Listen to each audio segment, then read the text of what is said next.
మాజీ ప్రధానమంత్రి స్వర్గీయ రాజీవ్ గాంధీ 33వ వర్ధంతి సందర్భంగా కాంగ్రెస్ పార్టీ నాయకులు ఘనంగా నివాళులర్పించారు. కేబీహెచ్పీ కాలనీ ఫోరం మార్క్ సర్కిల్లో ఉన్న రాజీవ్ గాంధీ విగ్రహానికి కూకట్పల్లి కాంగ్రెస్ పార్టీ బండి రమేష్ స్థానిక నాయకులతో కలిసి పూలమాల వేసి ఘనంగా నివాళులర్పించారు. ఈ సందర్భంగా బండి రమేష్ మాట్లాడుతూ రాజీవ్ గాంధీ ప్రధానిగా దేశానికి చేసిన సేవలు చిరస్మరణీయమన్నారు. దేశంలో సాంకేతిక విప్లవానికి రాజీవ్ గాంధీ ఆద్యుడని అన్నారు. దేశ సమగ్రత సమైక్యతలను కాపాడడం కోసం రాజీవ్ గాంధీ, ఇందిరాగాంధీలు తమ ప్రాణాలనే ఫనంగా పెట్టారని కొనియాడారు. కార్యక్రమంలో నాయకులు సత్యం, శ్రీరంగం, గాలి బాలాజీ, నాగిరెడ్డి, తూము వేణు, సతీష్ రెడ్డి, గొట్టిముక్కల వెంకటేశ్వరరావు, ప్రవీణ్, అప్పారావు తదితరులు పాల్గొన్నారు.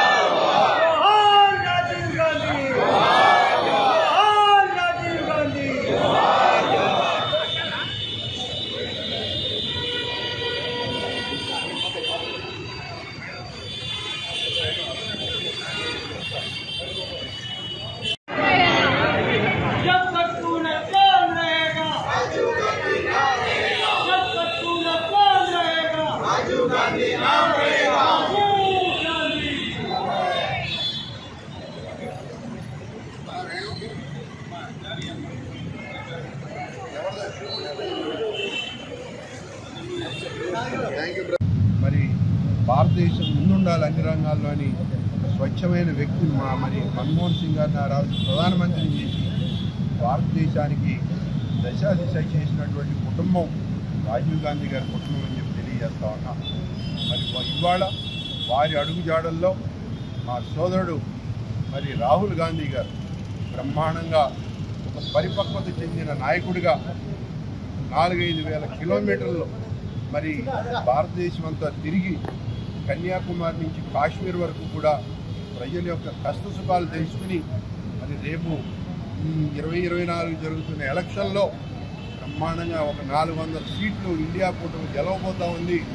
రాహుల్ గాంధీ గారి నాయకత్వంలో ఇండియా కూటమి కాంగ్రెస్ పార్టీ ప్రభుత్వం ఏర్పాటు చేయబోతా ఉన్నామని చెప్పి చాలా గర్వంగా మీ అందరికీ చెప్పబోతా ఉన్నాం. రేపు రాబోయే రోజుల్లో భారతదేశాన్ని అన్ని రంగాల్లో ముందు నిలబెట్టగలిగే దమ్ము సత్తా ఉన్న నాయకుడు రాహుల్ గాంధీ గారు. కాబట్టి మేము వారి బాటలో వాళ్ళ మా కాంగ్రెస్ పార్టీ కూకట్పల్లి విభాగం అంతా కూడా పనిచేస్తామని రేపు రాబోయే రోజుల్లో మరి అన్ని రకాలుగా ప్రజలకు అండదండగా ఉండి ఏదైతే మాకు రాహుల్ గాంధీ గారు, సోనియా గాంధీ గారు సూచిస్తున్న బాటలో నడిచి బ్రహ్మాండంగా ప్రజలకు సేవ చేస్తామని మీ అందరికీ తెలియజేస్తూ మరి ఈ సందర్భంగా మా పార్టీ అభిమానులని, నాయకులని, కార్యకర్తలని అందరినీ నేను ఒకటే కోరుతా ఉన్నా. 10 ఏళ్లుగా మనం ప్రజాపాలనకు దూరంగా ఉన్నాం, ప్రభుత్వానికి దూరంగా ఉన్నాం. ప్రజలు మనకు అవకాశం ఇచ్చారు. రేవంత్ రెడ్డి గారి రూపంలో మరి వాళ్ళ బ్రహ్మాండమైన ఒక ముఖ్యమంత్రి మనకు రావడం జరిగింది. వారి ఆధ్వర్యంలో మనం అందరం కష్టపడి పనిచేద్దాం, ప్రజాసేవకు పునరంకితం అవుదాం. ఏదైతే మీరు 10 ఏళ్లుగా పార్టీని అన్ని విధాలుగా మోసారో